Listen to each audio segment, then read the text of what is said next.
السلام علیکم۔ یہ سائنس کا چیپٹر 4 ہے اور اس کا آخری حصہ آج ہم پڑھیں گے۔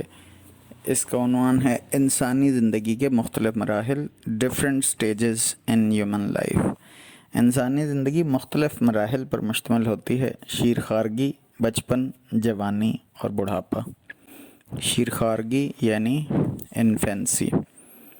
یہ عرصہ بچوں میں ان کی زندگی کے پہلے 2 سالوں پر محیط ہے۔ زندگی کا یہ پہلا مرحلہ نہایت اہم ہے۔ بچے کی جسمانی اور جذباتی نشو و نما اس مرحلے کی سب سے اہم خصوصیات ہیں۔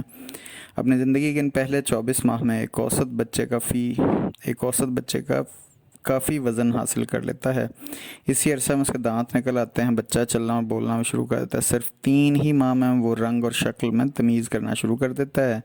بچے اپنے ہاتھ پیروں کو حرکت بھی دیتے ہیں، ذرا بڑے ہوں تو ہاتھوں اور گھٹنوں کے بل پر رینگتے ہیں اور پھر چلنا شروع کر دیتے ہیں۔ ایک اوسط بچہ عموماً 13 سے 15 ماہ کی عمر میں چلنا شروع کر دیتا ہے۔ بچپن، چائلڈہڈ۔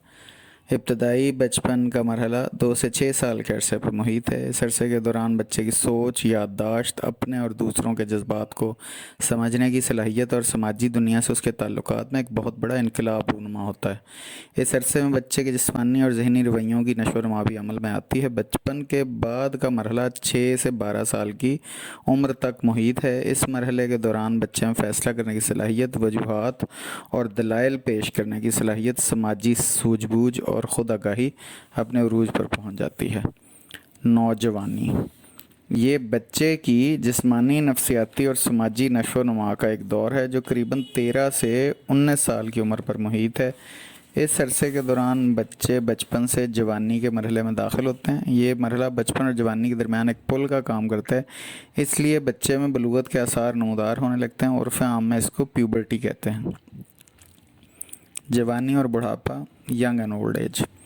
انسان نوجوانی کی عمر سے اپنے عہد شباب تک پہنچتا ہے۔ ان تمام مراحل کو طے کر لینے کے بعد اس کے جسم میں کچھ ایسی منفی تبدیلیاں رونما ہوتی ہیں جو اس کے جسم میں توڑ پھوڑ کا عمل شروع کر دیتی ہیں۔ اس کا جسم کمزور ہو جاتا ہے اور اس میں جسم کے اندر اور باہر ہونے والی تبدیلیوں کا مقابلہ کرنا مشکل ہو جاتا ہے۔ جسم میں رونما ہونے والی انہیں منفی تبدیلیوں کے عمل کو ایجنگ کہتے ہیں۔ جوں ان منفی تبدیلیوں کے رونما ہونے کا عمل تسلسل پکڑتا ہے تو ہمارا جسم کمزور، لاغر اور نحیف ہوتا جاتا ہے۔ اسے بڑھاپا کہتے ہیں۔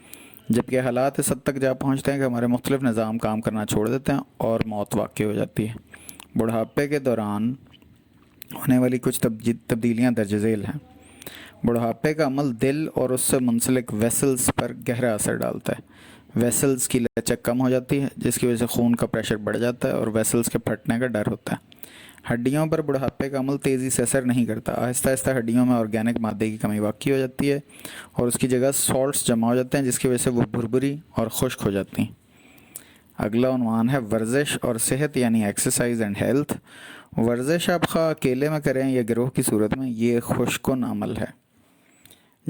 ورزش جسم کی لچک کو برقرار رکھتی ہے اور اس لچک کی وجہ سے پٹھے اور جوڑ کھنچاؤ سے محفوظ رہتے ہیں۔ جب پٹھے مضبوط ہوں تو انسان زیادہ زور والے کام سر انجام دے سکتا ہے۔ مضبوط پٹھے نہ صرف روزمرہ زندگی میں ہمیں مختلف سخت کام کرنے میں مدد دیتے ہیں بلکہ وہ ہماری ہڈیوں اور جوڑوں کو بھی سہارا فراہم کرتے ہیں۔ ورزش پٹھوں کو مضبوط بنانے میں اہم کردار ادا کرتی ہے۔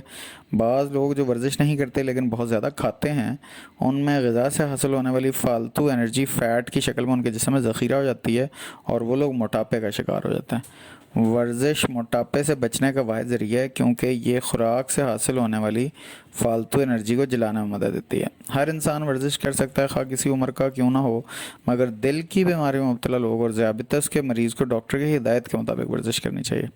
مسلمان نماز سے طبی اور روحانی فوائد حاصل کرتے ہیں۔ نماز پڑھنے کے دوران ورزش کے نتیجے میں جسم کا تقریباً ہر ایک مسل حرکت کرتا ہے۔ نماز کی ادائیگی کے دوران پٹھوں کا میٹابولزم بڑھ جانے کی وجہ سے ان کی انرجی کی ضروریات بھی بڑھ جاتی ہیں۔ فرسٹ ایڈ ایسی مدد ہے جو کسی مریض کو حادثے کی صورت میں ہسپتال پہنچنے سے پہلے دی جاتی ہے۔ Animal byte. اگر کوئی جانور کسی انسان کو کاٹ لے یا اس کے جسم پر خراشیں لگا دے تو یہ زخم اس کی زندگی کے لیے کافی خطرناک ثابت ہو سکتا ہے۔ اس میں انفیکشن پیدا ہو جاتا ہے۔ بلی کا بچہ اگر کسی کے جسم پر خراشیں لگا دے تو ایک خطرناک قسم کے بیکٹیریا انسان کے جسم میں داخل ہو جاتے ہیں اور انسان کو بیمار کر دیتے ہیں۔ ان بیماریوں میں ریبیز اور ٹیٹنس جیسی بیماریاں شامل ہیں۔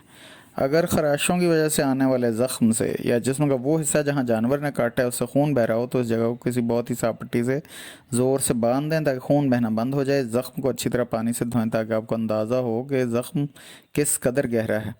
زخم کو کسی صاف کپڑے یا صاف روئی سے ڈھانپ دیں. اگر پھر بھی زخم ٹھیک نہ ہو تو مریض کو فوری طور پر قریبی ہسپتال میں لے جائیں. جل جانا. جلنے کی وجہ سے ہر سال ہزاروں لوگ لقمہ اجل بن جاتے ہیں. اگر جسم جل جائے تو جلے ہوئے حصے سے فوراً کپڑے اتار دیں. جلے ہوئے حصے پر نل کا پانی اچھی طرح بہائیں.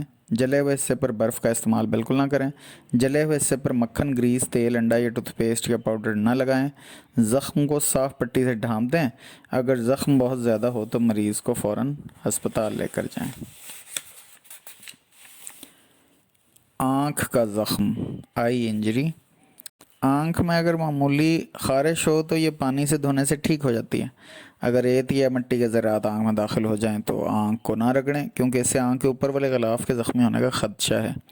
آنکھ کو صاف پانی سے دھوئیں تاکہ مٹی یا ریت کے ذرات باہر نکل جائیں. ابتدائی مدد دینے والا شخص اپنے ہاتھ اچھی طرح دھو لے اور پپوٹے کھول کر آنکھ کا اچھی طرح معائنہ کرے. مریض کو واش بیسن تک لے جائیں. دونوں آنکھوں سے اس کے پپوٹے کھولیں اور آہستگی سے پانی سے اس کی آنکھ دھو لیں تاکہ آنکھ میں پڑنے والی ذرات باہر نکل آئیں. اگر آنکھ میں داخل ہونے والی کوئی چیز اس عمل سے نہ نکلے اور آنکھ میں خارش جاری رہے تو ڈاکٹر سے رجوع کریں. بے ہوش ہو جانا، کوما. بے ہوشی کی حالت میں کسی انسان کی زندگی کو دو صورتوں میں شدید خطرہ لاحق ہوتا ہے. زبان کے تالو کے ساتھ چپک جانے کی وجہ سے سانس کا بند ہو جانا یا دل کی دھڑکن کا بند ہو جانا. ایسی حالت میں سب سے پہلے یہ یقین کریں کہ مریض سانس لے رہا ہے یا نہیں. اگر مریض کا سانس چل رہا ہو تو اس کو سیدھا لٹائیں اور سر کے نیچے کوئی تکیہ نہ رکھیں. ٹانگوں اور بازوؤں کو سر کی جانب اٹھائیں اور مریض کو فوراً ہسپتال لے جائیں.